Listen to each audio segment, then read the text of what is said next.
नमस्कार, समाचारों में आप सभी का स्वागत है। मैं हूं जया सिन्हा। आइए शुरुआत करते हैं इस वक्त की सुर्खियों के साथ। प्रधानमंत्री नरेंद्र मोदी की अध्यक्षता में आज कैबिनेट की अहम बैठक। पेपर लीक मामलों में फास्ट ट्रैक कोर्ट और कठोर सजा पर होगी चर्चा। वहीं सोनम वांगचुक ने देर रात 26 दिनों बाद तोड़ा अनशन।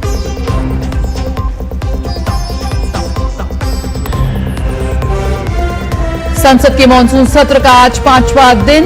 लोकसभा में जजों की संख्या बढ़ाए जाने संबंधी और राज्य में राष्ट्र गौरव अपमान निवारण संशोधन विधेयक सूचीबद्ध।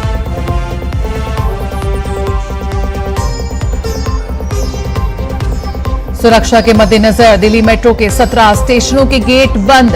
राजीव चौक, मंडी हाउस और सेंट्रल सेक्रेटेरिएट स्टेशनों पर इंटरचेंज की सुविधा। यात्रियों से वैकल्पिक मार्गों का इस्तेमाल करने की अपील।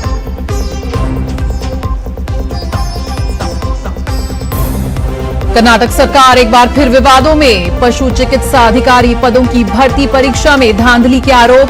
स्टिंग ऑपरेशन में नौकरी के बदले 80 लाख रुपए मांगने की बात आई सामने।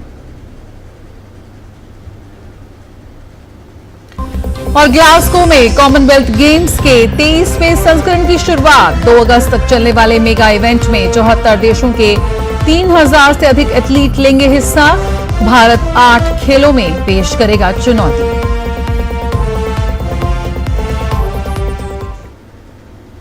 सबसे पहली खबर संसद से। सुप्रीम कोर्ट में जजों की संख्या बढ़ाने वाले विधेयक सुप्रीम कोर्ट नंबर ऑफ जजेस अमेंडमेंट बिल 2026 पर आज लोकसभा में चर्चा प्रस्तावित है। विपक्ष के लगातार हंगामे के कारण इस बिल पर चर्चा शुरू नहीं हो पा रही है। अगर आज सदन की कार्यवाही सुचारू रूप से चली तो सरकार की कोशिश होगी कि इस बिल को आज ही पारित करा लिया जाए। इस साल मई में सरकार ने इस संशोधन विधेयक को मंजूरी दी थी, लेकिन इसके तुरंत बाद सरकार अध्यादेश लेकर आई। अध्यादेश के बाद बढ़ाई गई स्वीकृत संख्या के आधार पर सुप्रीम कोर्ट में 5 जज नियुक्त किए गए। लिहाजा इस बिल को पारित होने के लिए संविधान में संशोधन की जरूरत नहीं पड़ेगी, यानी इसे पारित करने के लिए साधारण बहुमत पर्याप्त होगा।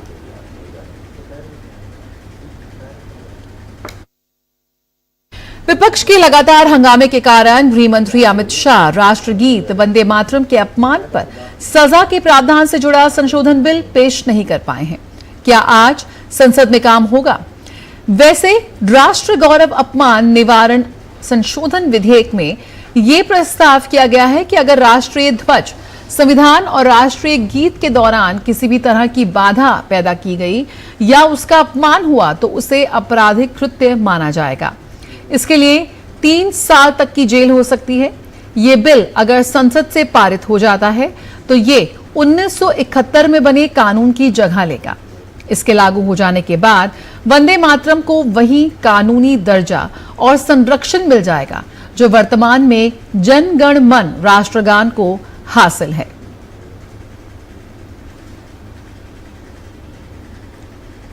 प्रधानमंत्री नरेंद्र मोदी की अध्यक्षता में आज कैबिनेट की महत्वपूर्ण बैठक बुलाई गई है, जिसमें पेपर लीक मामलों में फास्ट ट्रैक कोर्ट से जुड़े विषय पर चर्चा होगी। प्रधानमंत्री मोदी ने कहा है कि उन्हें फास्ट ट्रैक कोर्ट और कठोर सजा से जुड़े प्रस्ताव संबंधित विभागों की ओर से दिए गए हैं, जिसे कैबिनेट में। और आइए सीधे रुख करते हैं इस वक्त लोकसभा का। की जाती है तो विपक्ष का हंगामा लगातार जारी और ऐसे में यहां पर साफ तौर पर तस्वीरें मिल रही हैं कि लोकसभा की कार्रवाई एक बार फिर स्थगित कर दी गई है। इसकी शुरुआत हुई थी बस अभी 11 बजे कुछ क्षण पहले और एक बार फिर विपक्ष का हंगामा जारी रहा और ऐसे में लोकसभा को स्थगित कर दिया गया है। यहां पर आपको बता दें कि कैबिनेट में चर्चा के बाद आज अंतिम रूप दिया जाएगा प्रस्तावित मसौदे को और फिर अगले सप्ताह संसद के इसी सत्र में उसे बिल के रूप में पारित कराया जाएगा। तो फास्ट ट्रैक एक्शन कोर्ट के लिए विभागों को निर्देश दिए थे। विभागों ने लगातार मेहनत करके देर रात मुझे मुसद्दा भी दे दिया। फास्ट ट्रैक कोर्ट और कठोर सजा के प्रावधान के साथ का ये मुसद्दा कैबिनेट में चर्चा होगी। कैबिनेट के साथियों के सुझाव के बाद उसका अंतिम रूप दिया जाएगा और सोमवार से संसद का दूसरा सप्ताह शुरू हो रहा है, तब जल्द से जल्द उस बिल को सदन में पारित कराने का प्रयास किया जाएगा। दरअसल नीट पेपर लीक को लेकर प्रधानमंत्री नरेंद्र मोदी ने देर रात छात्रों के नाम वीडियो संदेश जारी किया और कहा कि पेपर लीक कोई मामूली विषय नहीं, ये छात्र और अभिभावकों के लिए काफी पीड़ादायक है। पीएम ने कहा कि पेपर लीक की घटना से अब तक पिछले 2.5 महीनों में अनेक बड़े कदम उठाए गए, गुनाहगारों को पकड़ा गया और वो जेल में हैं। साथ ही पीएम मोदी ने कहा कि तत्काल परीक्षाएं लेना बहुत जरूरी था। हमारा सबसे महत्वपूर्ण जिम्मा था कि विद्यार्थियों का एक वर्ष बर्बाद ना हो। तत्काल परीक्षाएं लेना बहुत जरूरी था। सरकार ने अभी पूरी शक्ति का उपयोग करके कम से कम समय में 22 लाख जितने विद्यार्थियों के एग्जाम हो जाएं, इसका प्रबंध किया। और अभी 5-6 दिन पहले 19 तारीख को रिजल्ट भी आ गया और देश भर में उत्तीर्ण हो गए विद्यार्थियों की खुशियों की खबरें भी आ रही हैं। पेपर लीक एक कोई मामूली विषय नहीं है। लाखों विद्यार्थी और उनके अभिभावकों के लिए बहुत ही पीड़ादायक है और इसलिए पेपर लीक घटना से अब तक पिछले 2.5 महीनों में अनेक विध कदम उठाए गए, गुनहगारों को पकड़ा गया है, वे जेल में पड़े हैं। और सोशल एक्टिविस्ट सोनम वांगचुक ने कल रात अपना अनशन तोड़ दिया है। पेपर लीक के खिलाफ प्रदर्शन कर रहे छात्रों के समर्थन में पिछले 26 दिनों से अनशन कर रहे थे वांगचुक। फिलहाल मेदांता अस्पताल में डॉक्टरों की निगरानी में है वो। कल देर रात सरकार की पहल पर केंद्रीय मंत्री जेपी नड्डा और जितेंद्र सिंह ने अस्पताल में उनसे मुलाकात की और सरकार की ओर से की जा रही कोशिशों के बारे में बताया। तो इसके बाद सोनम वांगचुक ने उनकी बात मान गए और अनशन समाप्त कर दिया।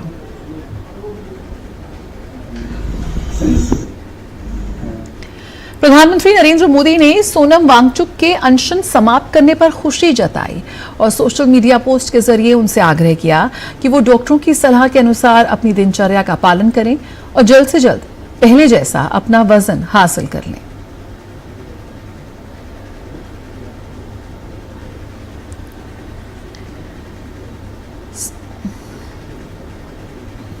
सरकार प्रदर्शनकारियों से बातचीत के लिए तैयार है और अब तक 4 बार प्रदर्शनकारियों को बातचीत के लिए औपचारिक प्रस्ताव भेजा जा चुका है।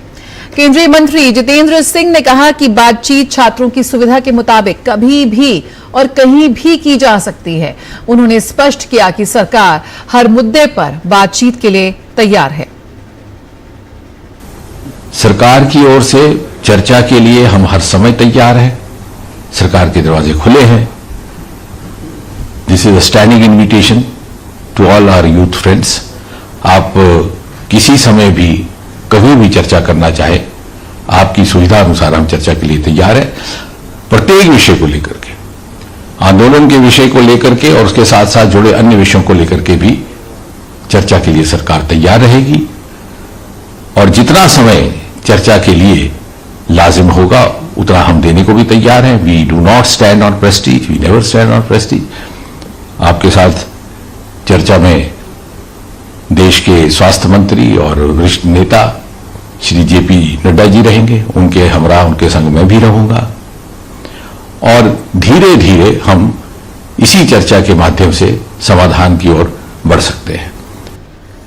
केंद्रीय मंत्री भूपेंद्र यादव ने नीट पेपर लीक मामले पर कहा कि संसद में इस मुद्दे पर पूरी चर्चा होनी चाहिए। उन्होंने विपक्ष से अनावश्यक राजनीति से बचने और छात्रों के हितों को प्राथमिकता देने की अपील की। सरकार ने अपनी तरफ से चर्चा का भी आमंत्रण विपक्ष को दिया।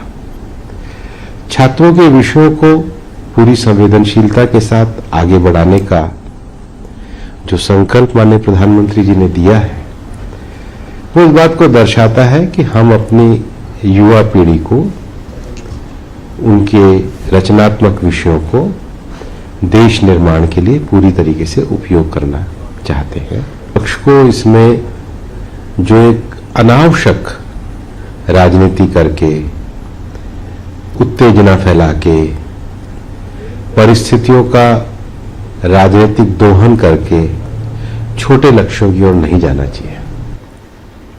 प्रधानमंत्री नरेंद्र मोदी द्वारा देश में पेपर लीक के मामलों पर सख्त कार्रवाई और ऐसे मामलों की त्वरित सुनवाई के लिए फास्ट ट्रैक व्यवस्था पर जोर दिए जाने के बाद छात्रों ने इस पहल का स्वागत किया है। नीट यूजी 2026 परीक्षा में ऑल इंडिया रैंक 9 हासिल करने वाले गौरव सिंह ने कहा कि पेपर लीक जैसी घटनाएं छात्रों की मेहनत और मनोबल पर गहरा असर डालती हैं।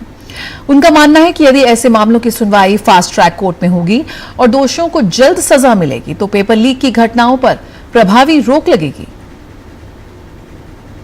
बहुत खराब चीज है और इसका स्टूडेंट्स पर बहुत खराब इफेक्ट पड़ता है। तो अगर फास्ट ट्रैक कोर्ट में केसेस जाते हैं तो इससे पेपर लीक की घटनाएं कम होंगी और थोड़ा कॉन्फिडेंस बढ़ेगा छात्रों के अंदर, वो भी अच्छे से तैयारी कर पाएंगे। बाकी सरकार ने बहुत अच्छा कदम उठाया है ना, इससे पेपर लीक की घटनाएं कम होंगी। दिल्ली मेट्रो रेल कॉरपोरेशन ने जानकारी दी है कि आज कई मेट्रो स्टेशन बंद रहेंगे। ये स्टेशन सुबह 7:30 बजे से अगले आदेश तक बंद रखे गए हैं। वहीं राजीव चौक, मंडी हाउस और सेंट्रल सेक्रेटरीट मेट्रो स्टेशनों पर इंटरचेंज की सुविधा उपलब्ध रहेगी। कौन कौन से स्टेशन बंद हैं और आपको बता देते हैं कि 17 मेट्रो स्टेशन इस वक्त बंद हैं। लोक कल्याण मार्ग, राजीव चौक, पटेल चौक, Ramakrishna Ashram Marg, Barakhamba Road, Supreme Court, Seva Tirth, Janpath, Mandi House, Central Secretariat, ITO, Delhi Gate, Indraprastha, Khan Market, Jorbagh, Shivaji Stadium, Jhandewalan, ये तमाम मेट्रो स्टेशन इस वक्त बंद हैं अगले आदेश तक।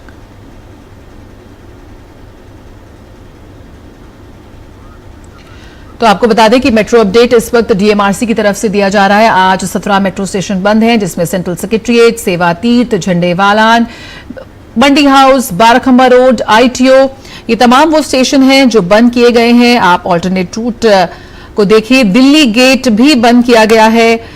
आप साथ ही इंद्रप्रस्थ मेट्रो स्टेशन भी बंद हैं और राजीव चौक, मंडी हाउस, सेंट्रल सेक्रेटरीट मेट्रो स्टेशनों पर इंटरचेंज की सुविधा उपलब्ध रहेगी। अगर ये 17 मेट्रो स्टेशन बंद हैं, Lok Kalyan Marg, Rajiv Chowk, Barakhamba Road, Mandi House, Shivaji Stadium, Ramakrishna Ashram Marg, Barakhamba Road, Supreme Court, Seva Tirth, Janpath, Mandi House, Central Secretariat, ITO, Delhi Gate, Indraprastha, Khan Market, Jorbagh, Shivaji Stadium, Jhandewalan, ये तमाम मेट्रो स्टेशन बंद हैं। लेकिन आपको बता दें कि राजीव चौक, मंडी हाउस और सेंट्रल सेक्रेटरीट मेट्रो स्टेशनों पर आपको इंटरचेंज की सुविधा मिलेगी। आप बाहर नहीं निकल पाएंगे, लेकिन इन स्टेशन पर इंटरचेंज आप कर सकते हैं।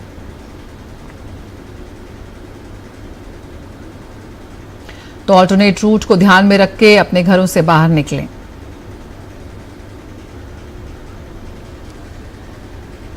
नीट यूजी 2024 का प्रश्न पत्र चोरी होने के मामले में सीबीआई को संजीव मुखिया की भूमिका साबित करने वाला कोई सबूत नहीं मिला है। सीबीआई ने कहा कि 2024 में बिहार पुलिस ने नीट यूजी प्रश्न पत्र की चोरी का पता लगाया और मामला दर्ज किया। सीबीआई के प्रवक्ता ने कहा, शुरू में संजीव मुखिया पर चोरी में शामिल होने का संदेह था, क्योंकि वह प्रश्न पत्र चोरी या लीक के कुछ अन्य मामलों में शामिल पाया गया था। इसी आधार पर बिहार पुलिस ने उसे प्राथमिकी में आरोपी बनाया। बाद में ये मामला सीबीआई को सौंप दिया गया। जांच के दौरान एजेंसी ने प्रश्न पत्र को चुराने और चोरी हुए प्रश्न पत्र को आगे वितरित करने में शामिल प्रत्येक व्यक्ति और इससे फायदा उठाने वाले हर व्यक्ति की पहचान की। सीबीआई ने पटना की अदालत में 45 लोगों के खिलाफ कई आरोप पत्र दाखिल किए। जांच के दौरान सीबीआई को ऐसा कोई सबूत नहीं मिला जिससे 2024 में नीट यूजी का प्रश्न पत्र चुराने या उसके वितरण में संजीव कुमार उर्फ संजीव मुखिया की भूमिका साबित हो सके। सीबीआई ने कहा है कि इस मामले को साल 2024 में ही अच्छी तरह से स्पष्ट कर दिया गया था। उन्हें जानबूझकर शामिल ना करने के बारे में अभी जो बातें कही जा रही हैं वे तथ्यों के आधार पर गलत हैं।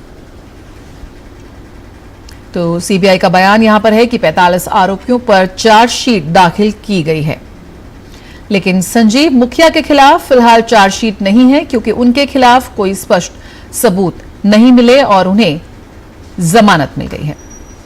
बीजेपी सांसद शशांक मणि और राहुल सिन्हा ने सोनम वांगचुक के अनशन तोड़ने के फैसले का स्वागत किया है। उन्होंने कहा कि सरकार लगातार छात्रों के हित में काम कर रही है, विपक्ष बेवजह संसद का कार्रवाई को बाधित कर रहा है।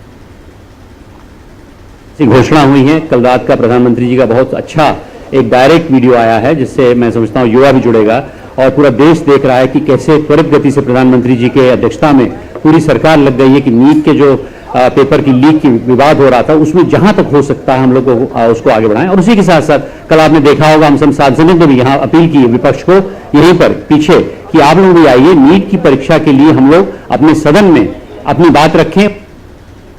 संवेदनशील है, कर्मवीर प्रधानमंत्री ने जो आह्वान दिया उसको मानना चाहिए और अनशन भी तोड़ दिए, अच्छा खबर है। और आगे चल के ये लोग प्रधानमंत्री जी का ऊपर भरोसा रखे, उन्होंने जो न्याय करेंगे उस न्याय में छात्रों से लेकर देश का सारे जनता का भलाई होगा। लेकिन कांग्रेस जो कर रहा है वो कलंकित कर रहा है संसद को, 4 दिन से संसद बंद करके रखा। राष्ट्रपति द्रौपदी मुर्मू अपने रोमानिया दौरे के दूसरे दिन आज बुखारेस्ट में आयोजित भारत रोमानिया बिजनेस फोरम को संबोधित करेंगे। इस कार्यक्रम में रोमानिया के प्रधानमंत्री इलिये बोलोजान और राष्ट्रपति निकोशोर दान भी मौजूद रहेंगे। बिजनेस फोरम के बाद राष्ट्रपति द्रौपदी मुर्मू विक्टोरिया पैलेस में रोमानिया के प्रधानमंत्री के साथ द्विपक्षीय बैठक करेंगे।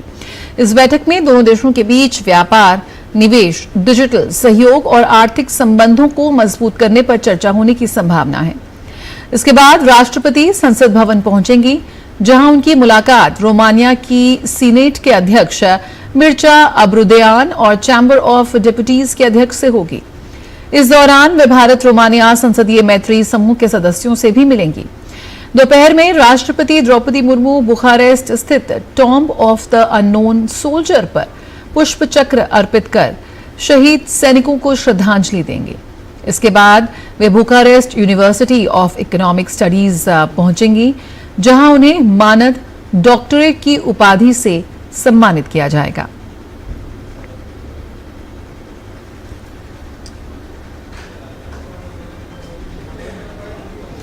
कर्नाटक लोक सेवा आयोग यानी केपीएससी एक बार फिर भर्ती में कथित अनियमितताओं के आरोपों को लेकर विवादों में है। भाई भतीजावाद और धांधली के आरोपों में आयोग के अध्यक्ष पहले से ही निलंबित चल रहे हैं। अब पशु चिकित्सा अधिकारी पदों की भर्ती परीक्षा में शामिल उम्मीदवारों ने चयन प्रक्रिया पर सवाल उठाए हैं। सैकड़ों अभ्यर्थियों ने कल बेंगलुरु के विधान सौंध पुलिस स्टेशन पहुंचकर अंतिम चयन सूची में गड़बड़ी का आरोप लगाते हुए शिकायत दर्ज कराई। उम्मीदवारों का आरोप है कि कुछ अयोग्य उम्मीदवारों को ज्यादा अंक मिलने और कुछ लोगों को बिचौलियों के जरिए नौकरी दिलाने का भरोसा दिया गया। प्रदर्शनकारियों ने एक कथित स्टिंग ऑपरेशन का भी हवाला दिया है, जिसमें नौकरी के बदले 80 लाख रुपए मांगने की बात सामने आई है। अभ्यर्थियों ने भर्ती प्रक्रिया रद्द कर पूरे मामले की सीबीआई जांच की मांग की है। हालांकि इस मामले में केपीएससी की ओर से अभी तक कोई आधिकारिक बयान नहीं आया है। ईडी के लखनऊ जोनल ऑफिस ने आज करीब 450 करोड़ रुपए के कथित बैंक धोखाधड़ी मामले में दिल्ली, उत्तर प्रदेश और पंजाब में कई ठिकानों पर छापेमारी की है। ये कार्रवाई संतोष ओवरसीज लिमिटेड और उससे जुड़ी इकाइयों के खिलाफ धन शोधन निवारण अधिनियम यानी पीएमएलए के तहत की जा रही है।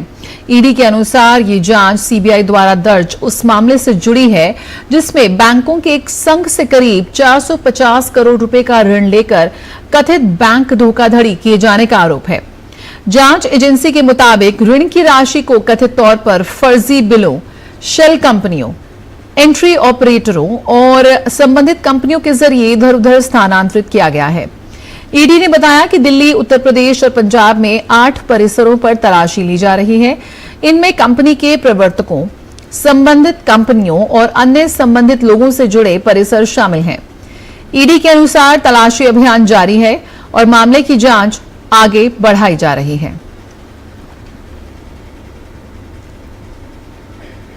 रुकेंगे एक छोटे से ब्रेक के लिए, जल्द हाजिर होते हैं।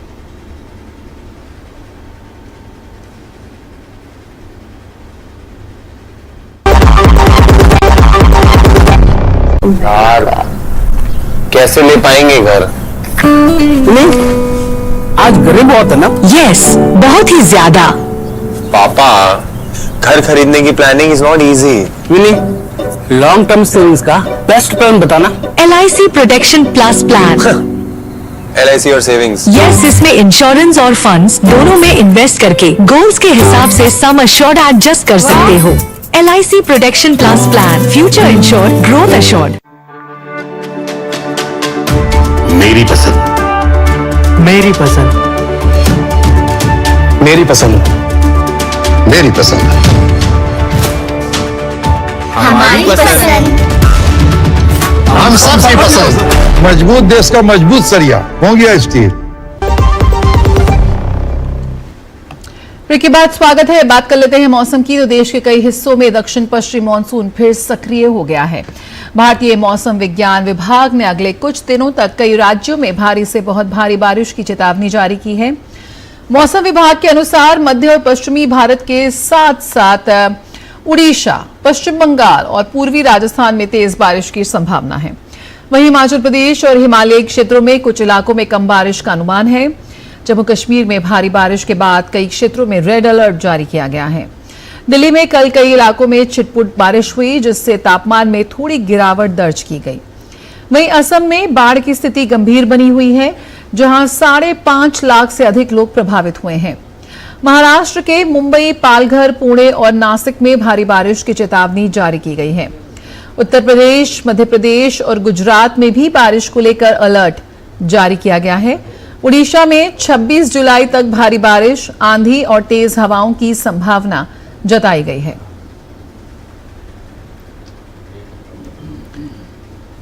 अपडेट असम से, जहां बाढ़ का संकट लगातार गहराता जा रहा है। लगातार हो रही बारिश ने राज्य के कई हिस्सों में जनजीवन पूरी तरह से अस्त व्यस्त कर दिया। बाढ़ से जुड़ी घटनाओं में 6 और लोगों की मौत के बाद मृतकों की संख्या बढ़कर 47 हो गई है। वहीं करीब 7,21,000 लोग इस आपदा से प्रभावित हैं। राज्य के 40 राजस्व सर्किल बाढ़ की चपेट में हैं। कई नदियां अब भी खतरे के निशान से ऊपर बह रही हैं, जिससे हालात लगातार गंभीर बने हुए हैं। कई गांव जलमग्न हो गए हैं और हजारों लोगों को अपने घर छोड़कर सुरक्षित स्थानों और राहत शिविरों में शरण लेनी पड़ी है। जिलों में राहत और बचाव अभियान युद्ध स्तर पर जारी है। प्रशासन राहत सामग्री पहुंचाने के साथ साथ आवश्यक सेवाओं की बहाली और क्षतिग्रस्त बुनियादी ढांचे की मरम्मत में जुटा है। इस बीच मौसम विभाग ने अगले 3 से 4 दिनों तक राज्य के कई हिस्सों में भारी बारिश की संभावना जताई। असम राज्य आपदा प्रबंधन प्राधिकरण ने निचले इलाकों और पहाड़ी क्षेत्रों में रहने वाले लोगों से सतर्क रहने और प्रशासन द्वारा जारी मौसम संबंधी सलाह का पालन करने की अपील की है। वहीं संकट की इस घड़ी में असम के मुख्यमंत्री डॉक्टर हेमंता बिस्वा शर्मा खुद जमीनी स्तर पर राहत कार्यों की अगुवाई कर रहे हैं। मुख्यमंत्री ने गुरुवार को चराईदेव, शिवसागर और जोरहाट जैसे सबसे अधिक प्रभावित जिलों का दौरा किया। उन्होंने जमीनी स्तर पर राहत व्यवस्थाओं का जायजा लिया और प्रभावित परिवारों से मुलाकात कर उन्हें हर संभव सरकारी मदद का भरोसा दिलाया।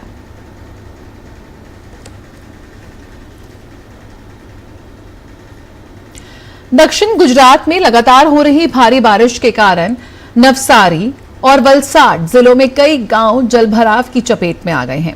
हालात का जायजा लेने के लिए गुजरात के उप मुख्यमंत्री हर्ष सांघवी ने दोनों जिलों का दौरा किया और जिला प्रशासन के साथ समीक्षा बैठक कर राहत एवं बचाव कार्यों की प्रगति का आकलन किया। उप मुख्यमंत्री हर्ष सांघवी ने बताया कि पिछले 2 दिनों में हुई भारी बारिश के चलते नवसारी और वलसाड के कई गांवों में पानी भर गया है। उन्होंने कहा कि वलसाड जिला प्रशासन ने दिन रात राहत और बचाव अभियान चलाकर 12,000 से अधिक लोगों को सुरक्षित स्थानों पर पहुंचाया है। राज्य सरकार ने प्रभावित क्षेत्रों में राहत एवं पुनर्वास कार्यों में तेजी लाने के निर्देश दिए हैं और प्रशासन हालात पर लगातार नजर बनाए हुए है। पिछले 2 दिनों से दक्षिण गुजरात में भारी बारिश के कारण नवसारी एवं वलसाड के बहुत बड़ी संख्या में गांवों में पानी भर चुके हैं। मैं वलसाड डिस्ट्रिक्ट एडमिनिस्ट्रेशन का खास तौर पे आभार मानता हूं, अभिनंदन देता हूं, जिन्होंने पिछले 2 दिनों से दिन रात एक करके 12,000 से ज्यादा लोगों को इवैक्यूएट किया, स्थलांतरित किया। और आपने देखा होगा कि किस प्रकार से बस में फंसे हुए यात्रियों को बाहर निकालने के लिए खुद प्रशासन ने रिस्क लेके, ये तेज समंदर की लहरें कैसे होती है वैसा तेज पानी जब बह रहा था उसके सामने जाके 150 मीटर से ज्यादा अंदर डीप में जाके एक एक करके यात्रियों को बचाया गया।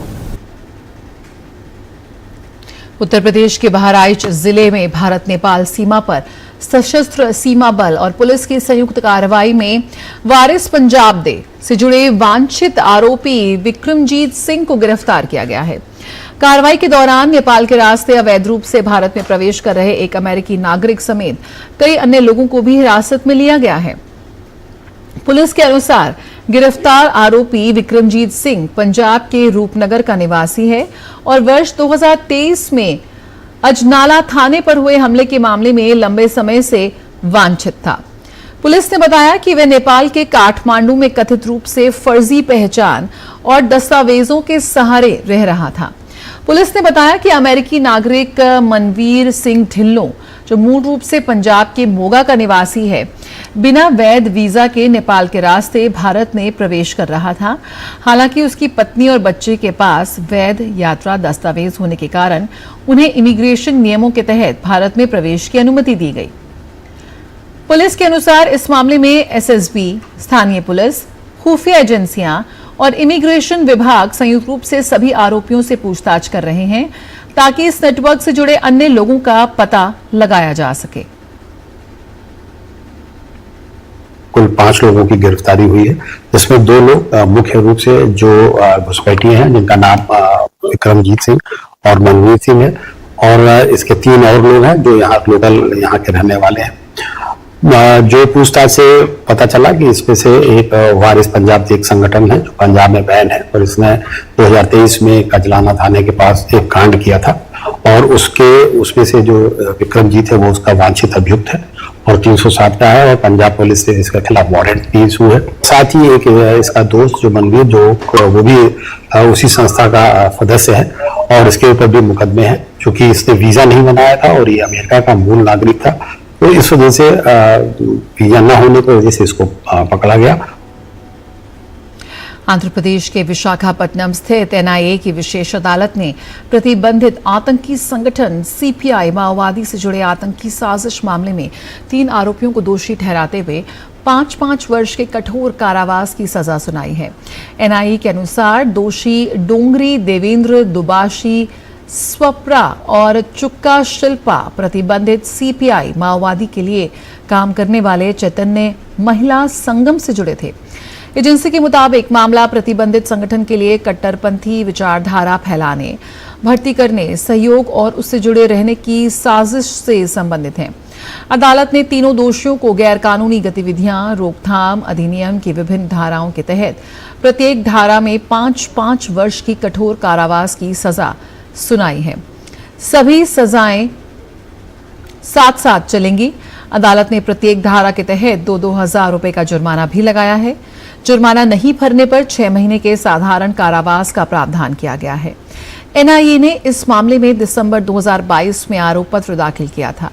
एजेंसी के अनुसार आरोप पत्र में 2 फरार वरिष्ठ माओवादी कैडरों को भी आरोपी बनाया गया है। एनआईए ने झारखंड के कोडरमा में जिले में अवैध विस्फोटक भंडारण और परिवहन से जुड़े मामले में 2 लोगों को गिरफ्तार किया है। तलाशी अभियान के दौरान बड़ी संख्या में डेटोनेटर, डिजिटल उपकरण और नकदी भी बरामद की गई। एनआईए के मुताबिक ये कार्रवाई वर्ष 2024 में सालटोरा क्षेत्र में हुए मोटरसाइकिल विस्फोट से जुड़े मामले में की गई है। 4 ठिकानों पर की गई छापेमारी में महेश मेहता और शंकर यादव को गिरफ्तार किया गया। एनआईए के अनुसार दोनों आरोपी विस्फोटकों के अवैध भंडारण और सह आरोपियों तक उनके परिवहन से जुड़ी आपराधिक साजिश में सक्रिय रूप से शामिल थे। तलाशी के दौरान 1662 अवैध गैर विद्युत डेटोनेटर, 5 डिजिटल उपकरण और 16 लाख रुपए नकद बरामद किए। इस मामले में इससे पहले 3 आरोपियों को गिरफ्तार कर उनके खिलाफ आरोप पत्र दाखिल किया जा चुका है। ये मामला उस विस्फोट से जुड़ा है जिसमें विस्फोटकों की अवैध ढुलाई के दौरान एक आरोपी की मौत हो गई थी। एनआईए अब इन विस्फोटकों के स्रोत और उन्हें कहां पहुंचाया जाना था, इसकी जांच कर रही है। उड़ीसा के पुरी में आज विश्व प्रसिद्ध बहुदा यात्रा का आयोजन होने जा रहा है, जिसमें भगवान जगन्नाथ, भगवान बलभद्र, देवी सुभद्रा और भगवान सुदर्शन की श्री गुंडीचा मंदिर से श्री जगन्नाथ मंदिर तक की औपचारिक वापसी यात्रा कराई जा रही है। इस यात्रा के दौरान देश भर से श्रद्धालु यहां जुटे हैं। श्रद्धालुओं के बीच जश्न का माहौल है। विभिन्न कलाकार उड़ीसा के लोक संस्कृतियों का प्रदर्शन कर रहे हैं। बहुदा यात्रा वार्षिक रथ यात्रा उत्सव का समापन है, जो श्री गुंडीचा मंदिर में एक सप्ताह के प्रवास के साथ बाद भाई बहनों की अपनी निवास स्थान पर दिव्य वापसी का प्रतीक है। देश और विदेश से आए लाखों श्रद्धालु इस पवित्र आध्यात्मिक उत्सव में भाग लेने के लिए ग्रैंड रोड पर जमा हुए। बहुदा यात्रा उड़ीसा की चिरस्थायी सांस्कृतिक विरासत और भक्ति, समावेशिता और सामाजिक सद्भाव के शाश्वत संदेश को दर्शाती है। ये जगन्नाथ जी की प्रिय नृत्य है, महारी नृत्य, ओडिसी नृत्य। ये हमारा ओडिशा की संस्कृति का एक परंपरा की नृत्य है। और हम तो जगन्नाथ जी के बारे में क्या ही बताएं, हम खुद को उनके चरणों के नीचे हम समर्पित कर दिए हैं। और हम सालों में एक ही बार इसी दिन का इंतजार करते रहते कि किस दिन आएंगे और हम अपनी स्वामी के पास हम खुद को समर्पित कर दें। मुझे बहुत अच्छा लगता है जगन्नाथ जी के सामने परफॉर्म करने के लिए। सबका भाग्य में नहीं मिलता है सब। मुझे तो बहुत ज़्यादा अच्छा लगता है और ये मेरा फर्स्ट टाइम है। बहुत आशीर्वाद मिलता है और हम यहाँ पर पहली बार आए हैं। यहाँ पर रथ यात्रा को कर्नाटका से आए हैं। नाचते नाचते आते हैं ना, वो बहुत अच्छा लगता है देखने के लिए। वही देखने के लिए यहाँ पर हम खड़े हैं। मैं तो फर्स्ट टाइम आया हूँ कर्नाटका से। मेरा तो पहली बार है, तो मेरे तो भगवान को देखने के लिए इतना तरस ना हो कि कब एक बार आएंगे, कब एक बार हमको दर्शन देंगे और कब हमको मोक्ष मिलेगा, ऐसा लग रहा है मेरे को। तो मैं कामना करता हूँ कि रथ खींचने के लिए मेरे को एक बार मिला तो बस मोक्ष हुआ, ऐसा मेरा जीवन साक्षात्कार हो गया। उत्तर प्रदेश के हापुड़ स्थित पिलखुवा की जीएस यूनिवर्सिटी में विश्व हिंदू परिषद मेरठ प्रांत की ओर से 3 दिवसीय आवासीय आरोहण सम्मेलन आयोजित किया गया। इसमें आयुर्विज्ञान पद्धति से जुड़े चिकित्सकों ने हिस्सा लिया। सम्मेलन का उद्देश्य जनसेवा की भावना को बढ़ावा देना और मेडिकल छात्रों में राष्ट्र के प्रति कर्तव्य की भावना विकसित करना है। कार्यक्रम में राजकीय आयुर्विज्ञान संस्थान के निदेशक डॉक्टर राकेश गुप्ता, राष्ट्रीय स्वयंसेवक संघ के क्षेत्र प्रचारक महेंद्र जी और नेशनल मेडिसिनल प्लांट बोर्ड के अध्यक्ष डॉक्टर मनीष दधीच ने आयुर्वेद के महत्व पर जोर देते हुए कहा कि स्वास्थ्य और संस्कृति को बनाए रखने में आयुर्वेद की अहम भूमिका है। उन्होंने आयुर्वेद में नई खोजों की जरूरत बताई। सम्मेलन का समापन 25 जुलाई को होगा।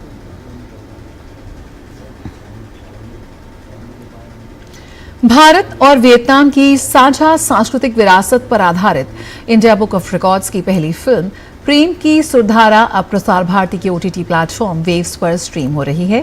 वहीं छोटे शहर के 3 दोस्तों के सपनों, रिश्तों और संघर्ष की कहानी बयां करती फिल्म हेलो हम बोल रहे हैं भी दर्शकों के लिए उपलब्ध है। एक नजर इस रिपोर्ट पर।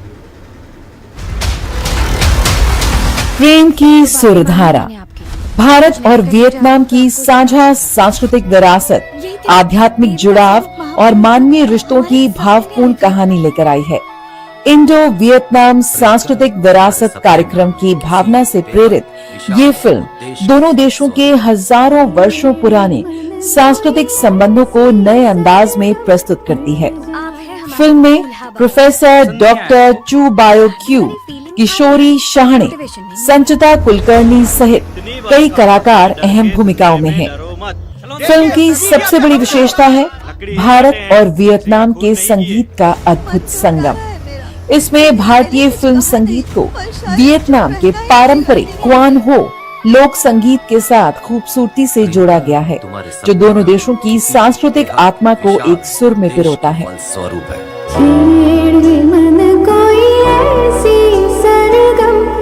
जब संगीत भक्ति बन जाता है तो ये सीमाओं से परे एक भाषा बोलता है। प्रेम की सुरधारा भारत और वियतनाम की कालातीत आध्यात्मिक धुनों को विश्वास, संस्कृति और सामंजस्य के सुंदर उत्सव में एक साथ लेकर आती है।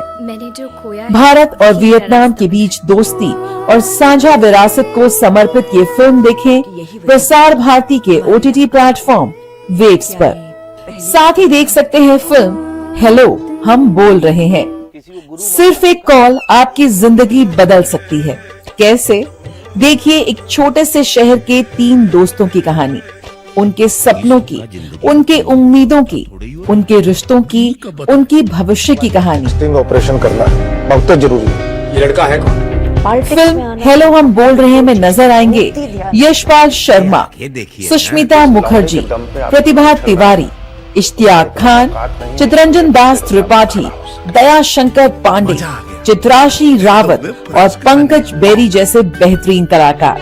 नहीं मिली तो बस छोड़ो उसको अपने हाल में, सुसाइड करने की जरूरत नहीं है। यकीनन जिंदगी के हल्के फुल्के पलों को बेहद खूबसूरती से पिरोती ये फिल्म दर्शकों के दिल को जरूर छूती भी नजर आएगी। 2 दिन में हमारी सगाई है।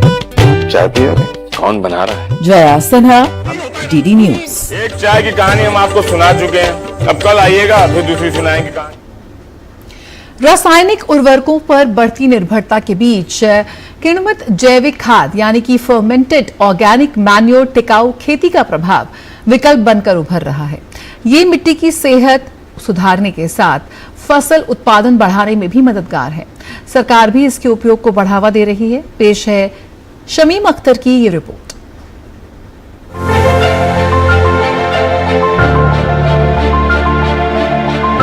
खेतों की उर्वरता बनाए रखना हर किसान की प्राथमिकता होती है।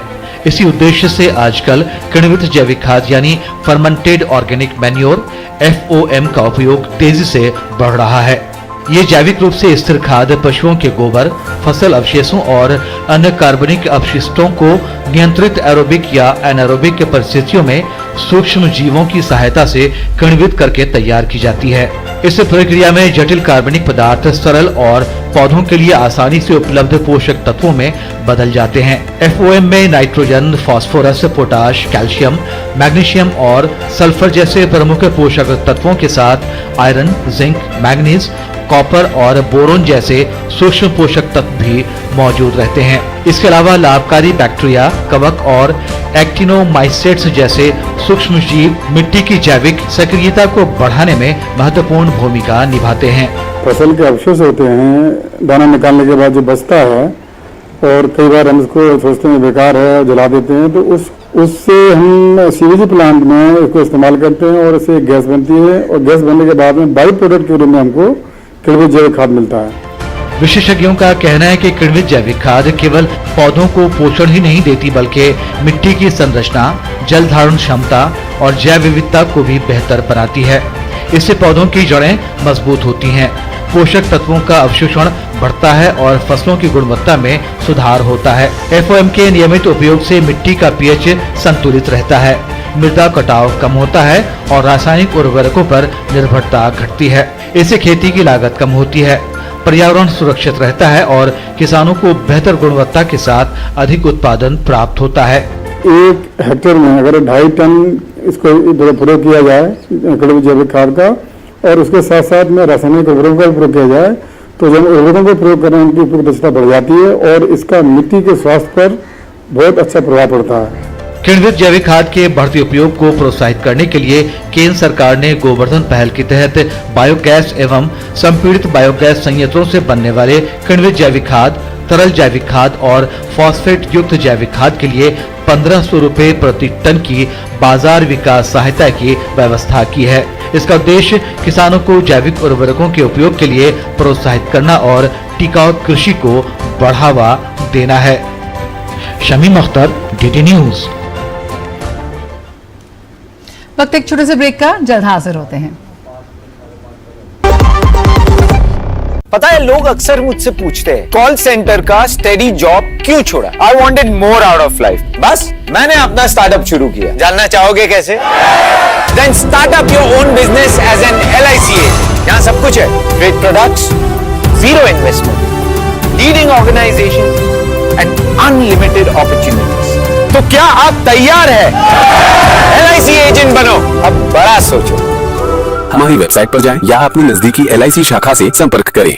जब धरती चीर कर निकलता है लोहे का पत्थर और मिलता है मोंगिया के जोश से, फिर तपता है, पिघलता है और बनता है फौलाद। अब होता है सरिया सारी खूबियों के साथ। मोंगिया स्टील, मजबूत देश का मजबूत सरिया।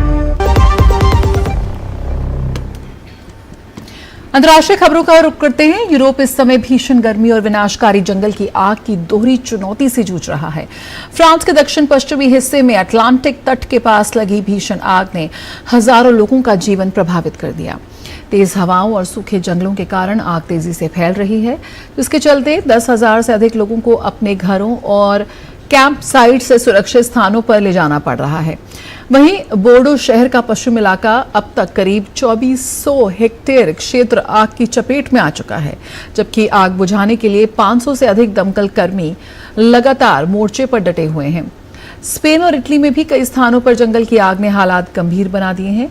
वैज्ञानिकों का कहना है कि लगातार हीट वेव और जलवायु परिवर्तन के कारण यूरोप में सूखे और पानी की कमी का संकट गहराता जा रहा है, जिससे जंगल के आग की घटनाएं पहले की तुलना में अधिक विनाशकारी होती जा रही हैं।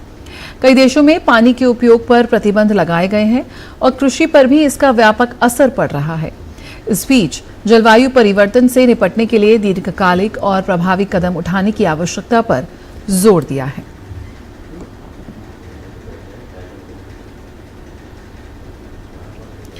पश्चिम एशिया में जारी तनाव लगातार गहराता जा रहा है। अमेरिकी सेंट्रल कमांड ने आधिकारिक तौर पर दावा किया कि उसने ईरान के सैन्य ठिकानों के खिलाफ लगातार 13वीं रात भीषण हवाई हमले किए हैं। इस बीच अमेरिकी राष्ट्रपति डोनाल्ड ट्रंप ने ईरान और उसके सहयोगी हूती गुट को बड़ी सैन्य सजा देने की कड़ी चेतावनी दी है। राष्ट्रपति ट्रंप का ये सख्त रुख यमनी लड़ाकों द्वारा लाल सागर में सऊदी अरब के 2 तेल टैंकरों पर किए गए घातक हमलों के बाद सामने आया है। गौरतलब है कि डोनाल्ड ट्रंप ने हाल ही में ईरान पर सैन्य कार्रवाई तेज करने के बाद दोहराते हुए स्पष्ट किया था कि अमेरिकी सैनिकों की शहादत को किसी भी कीमत पर बर्दाश्त नहीं किया जाएगा। लाल सागर की इस महत्वपूर्ण व्यापारिक मार्ग पर हुए हमले ने अब अंतर्राष्ट्रीय व्यापार और वैश्विक सुरक्षा के सामने एक नया और गंभीर संकट खड़ा कर दिया है, जिससे वैश्विक समुदाय की चिंताएं बेहद बढ़ गई हैं।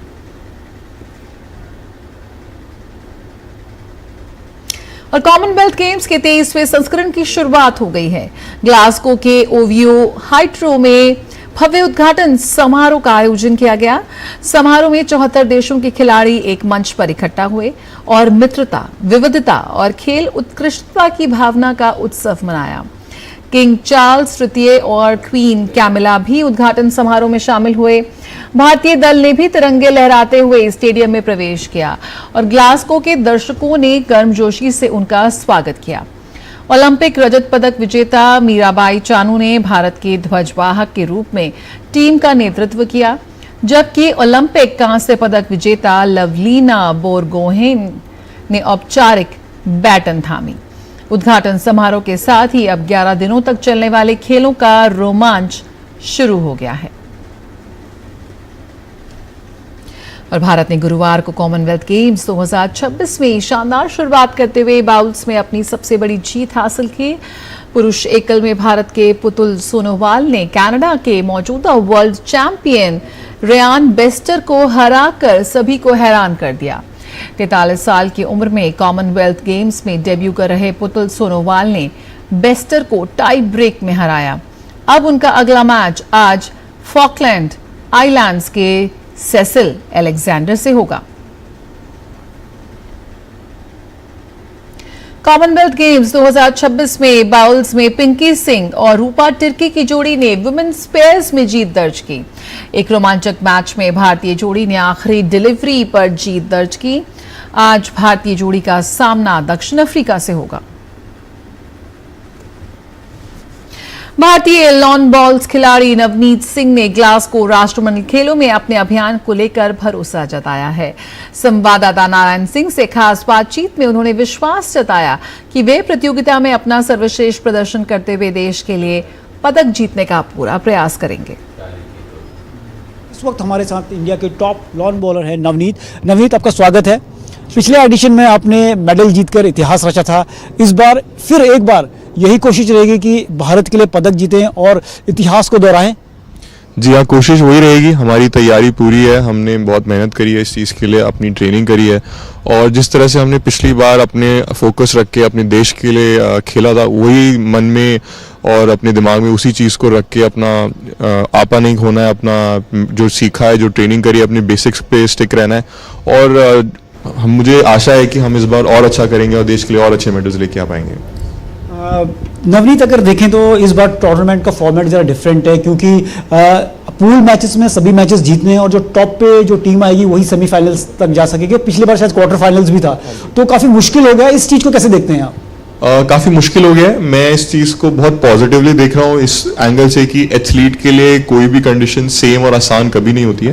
हर टूर्नामेंट, हर इवेंट जिसमें हम खेलने जाते हैं वो हमेशा अलग चैलेंजिंग होता है। तो ये इस बार अलग चैलेंजेस के साथ आया है, तो हम इसके लिए उसी तरह से तैयारी करने की कोशिश करेंगे। अपने दिमाग को उसी तरह से ट्रेन कर रहे हैं, अपने को बहुत स्थिर बनाने की कोशिश कर रहे हैं कि हमें अब इस चीज़ को ज़्यादा नहीं सोचना है और इफेक्ट नहीं होना है। इस चीज़ को कैसे देखते हैं कि लगातार भारत सरकार स्पोर्ट्स में बढ़ बढ़ खिलाड़ियों की मदद कर रही है? बहुत ही एक अच्छा इनिशिएटिव है जो सरकार हमारे प्लेयर्स और एथलीट्स के लिए कर रही है। इसी से हम अच्छा रिजल्ट देंगे, हमें भी मोटिवेशन आती है, हम भी देश के लिए और मेहनत करने का हमें अंदर से जज्बा आता है।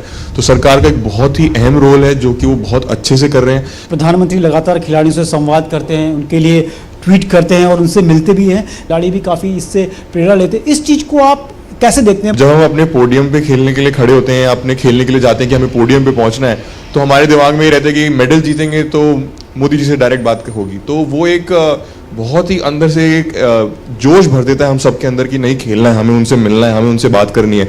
तो ये आई थिंक कि किसी भी कंट्री या किसी भी प्लेयर के लिए ये होना और करना बहुत बड़ी बात है। देखिए, इंफ्रास्ट्रक्चर तो है ही और वो सरकार दे ही रही है, स्पोर्ट्स साइंस है और तमाम तरह की फैसिलिटीज़ खिलाड़ी को मिल रही है, लेकिन जो इमोशनल सपोर्ट है, इमोशनल कनेक्ट है, जिस तरह से टॉप लीडरशिप से मिल रहा है, खिलाड़ी उससे काफ़ी प्रेरणा लेते हैं और वो भी चाहते हैं कि देश का नाम बढ़ाएं, देश के लिए मेडल लाएं। और यही वजह है कि न केवल कुछ चुनिंदा खेलों में बल्कि उन खेलों में भी जहाँ भारत पीछे था, उन खेलों में भी आगे आके मेडल जीत रहा है। कैमरा पर्सन स्टैलिन के साथ Narayan Singh, DD News, Glasgow. Olympic रजत पदक विजेता मीराबाई चानू ग्लासगो राष्ट्रमंडल खेलों में भारतीय वेट लिफ्टिंग अभियान की अगुवाई करेंगी। ग्लासगो में मौजूद हमारे सहयोगी नारायण सिंह के साथ बातचीत में मीराबाई ने कहा कि उनका लक्ष्य देश के लिए सर्वश्रेष्ठ प्रदर्शन करना है। मीराबाई ने खिलाड़ियों के हित में सरकार द्वारा लागू की गई एथलीट केंद्रित नीतियों की भी सराहना की। ग्लासगो में 23वीं कॉमनवेल्थ गेम्स का आगाज हो चुका है और इस वक्त हमारे साथ हैं भारत की स्टार वेटलिफ्टर मीराबाई चानू, जो कि ओलंपिक मेडलिस्ट भी हैं। मीरा, आपका स्वागत है। ग्लासगो में कॉमनवेल्थ गेम्स शुरू हो गए हैं, तो क्या तैयारियां हैं आपकी? किस तरह से आपने हर मंच पे मेडल दिलाया है भारत की टीम को? क्या इस बार भी वही प्रदर्शन दोबारा होगा यहाँ पर? हाँ, मैं पूरा तैयारी में हूँ इस बार कॉमनवेल्थ गेम्स में। हमारी टीम पूरा तैयारी अच्छी चल रही है। हम पूरा कोशिश करूँगी कि इंडिया के लिए हम मेडल दें। मीरा पूरी तरह से तैयार है इन गेम्स के लिए, लेकिन मेरा एक बात करें, जिस तरह से हमारा भारतीय खेल है बहुत बढ़ रहा है, चाहे किसी भी बड़े अंतर्राष्ट्रीय इवेंट हो, ओलंपिक्स हो, चाहे एशियन गेम्स हो, कॉमनवेल्थ गेम्स हो, हर स्तर पर हमारे खिलाड़ी लगातार मेडल जीत रहे हैं। तो भारत जो सरकार है उसके सपोर्ट को किस तरह से देखते हैं? मैं धन्यवाद कहना चाहूँगी हमारी साइड टॉप्स और हमारे फेडरेशन और हाँ, जो भी पूरा इंडियन गवर्नमेंट को मैं थैंक यू ही बोलना चाहूँगी कि स्पोर्ट्स के लिए इस बार काफ़ी उन्होंने चेंजेस किया है। हम काफ़ी डॉक्टर चाहिए और स्पोर्ट्स साइंस के लिए हमको क्या क्या इक्विपमेंट चाहिए और क्या क्या और करना इम्प्रूव करना चाहिए, वो सब हम जब भी बताते हैं तो सब कुछ मिल रहा है। तो काफ़ी चेंजेस है। तो इसलिए मुझे बोलना चाहूँगी कि हर टाइम में, हर कंपटीशन में एथलीट मेडल भी दे पा रही हूँ और अच्छी तरीके से रिहैब वो सब होते हैं। तो इंजरी आते हैं तो रिहैब को बहुत ज़रूरत है, फिजियो की बहुत ज़रूरी है, डॉक्टर का बहुत ज़रूरी होता है। तो उन सब हर टाइम टू टाइम मिल रहे हैं, तो ये सबसे हमारे लिए अच्छी बात होता है। मेरा अभी एशियन गेम्स भी आने वाले हैं, उसके बाद फिर LA ओलंपिक्स है, तो उसको नज़र रखते हुए आप कॉमनवेल्थ गेम्स को एक प्लेटफॉर्म मानती है, उसकी तैयारी के लिए काफ़ी अहम होने वाला है? बिल्कुल बिल्कुल, मैं इसी में ये कॉमनवेल्थ गेम्स का मैं ज़्यादा वो तो नहीं एफर्ट नहीं लगाऊंगी, पर ये परफॉर्म मेरे लिए बहुत ज़्यादा इम्पोर्टेंट है, क्योंकि मैं एशियन गेम्स में क्या क्या होगा, क्या और चेंज कर सकते हैं, वो सब देखने का अभी टाइम मौका मिलेगा। तो ज़्यादा फोकस मैं एशियन गेम्स में ही रखूँगी, क्योंकि बहुत ज़्यादा टाइम है कि 2 महीने ही बचा है, तो मैं उसी को ही ज़्यादा फोकस रखूँगी। तो बिल्कुल जिस तरह से मीराबाई चानू का कहना है कि कॉमनवेल्थ गेम्स में एक बार फिर से उनकी मेडल जीतने की कोशिश होगी और साथ ही वो एशियन गेम्स को, इस प्लेटफॉर्म को एक एशियन गेम्स की तैयारी का मंच भी मानती हैं। कैमरा पर्सन स्टालिन के साथ Narayan Singh, DD news, Glasgow. और कॉमनवेल्थ गेम्स सिर्फ पदकों की दौड़ नहीं, ये वर्षों की मेहनत, सुनियोजित तैयारी और मजबूत सरकारी सहयोग की भी कहानी है। पिछले कुछ वर्षों में भारत सरकार ने खिलाड़ियों को विश्व स्तरीय प्रशिक्षण, अंतर्राष्ट्रीय एक्सपोजर और साइंटिफिक कोचिंग जैसी बेहतर सुविधाएं उपलब्ध कराई हैं।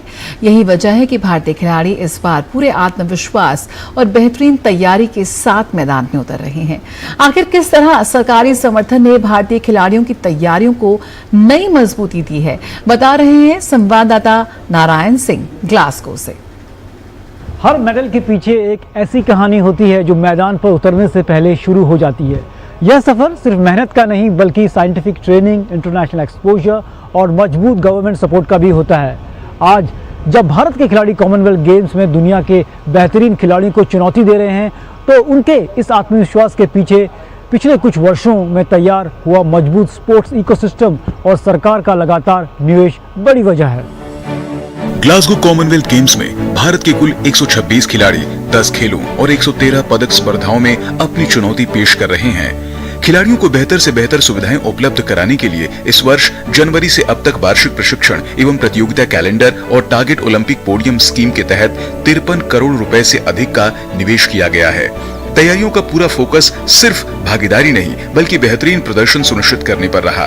भारतीय खिलाड़ियों ने America, Poland, France, Switzerland, Ireland और यूनाइटेड किंगडम के विश्व स्तरीय प्रशिक्षण केंद्रों में अभ्यास किया। इसके साथ ही उन्होंने ग्लासगो खेलों से पहले कई अंतर्राष्ट्रीय प्रतियोगिताओं में हिस्सा लेकर अपनी तैयारियों को परखा। खिलाड़ियों की तैयारियों को और धार देने के लिए 15 विदेशी प्रशिक्षकों की सेवाएं भी ली गयी। मैं धन्यवाद कहना चाहूँगी हमारी साइड टॉप्स और हमारे फेडरेशन और हाँ, जो भी पूरा इंडियन गवर्नमेंट को मैं थैंक यू ही बोलना चाहूँगी कि स्पोर्ट्स के लिए इस बार काफ़ी उन्होंने चेंजेस किया है। हम काफ़ी डॉक्टर चाहिए और स्पोर्ट्स साइंस के लिए हमको क्या क्या इक्विपमेंट चाहिए और क्या क्या और करना इम्प्रूव करना चाहिए, वो सब हम जब भी बताते हैं तो सब कुछ मिल रहा है। अब ग्लासगो में भारतीय खिलाड़ी पूरे आत्मविश्वास और दृढ़ संकल्प के साथ अपनी चुनौती पेश कर रहे हैं। कई खिलाड़ियों ने टारगेट ओलंपिक पोडियम स्कीम, खेलो इंडिया, वार्षिक प्रशिक्षण एवं प्रतियोगिता कैलेंडर और राष्ट्रीय उत्कृष्टता केंद्रों जैसी सरकारी पहलों की सराहना की है। खिलाड़ियों का कहना है कि इन योजनाओं ने उनकी तैयारियों को नई मजबूती दी है और अंतर्राष्ट्रीय स्तर पर बेहतर प्रदर्शन कर आत्मविश्वास बढ़ाया है। The government support has been really amazing. The government has been supporting all of us in every different sports, and specifically to our sport, especially this time for the Commonwealth Games also, that we had a very different venue for the games. Normally we play outdoors, but this was the indoor, so we came 20 days ahead of the game in United Kingdom to practice for that, and that was all being given and taken care by the government, so it was really amazing. सरकार का यह निवेश अब जमीनी स्तर पर नतीजे भी देने लगा है। इस वर्ष भारतीय खिलाड़ियों ने कई प्रमुख अंतर्राष्ट्रीय प्रतियोगिताओं में पदक जीते हैं, राष्ट्रीय रिकॉर्ड तोड़े हैं और एथलेटिक्स, मुक्केबाजी, भारोत्तोलन, पैरा खेलों समेत कई अन्य खेलों में अपनी विश्व रैंकिंग में उल्लेखनीय सुधार किया है।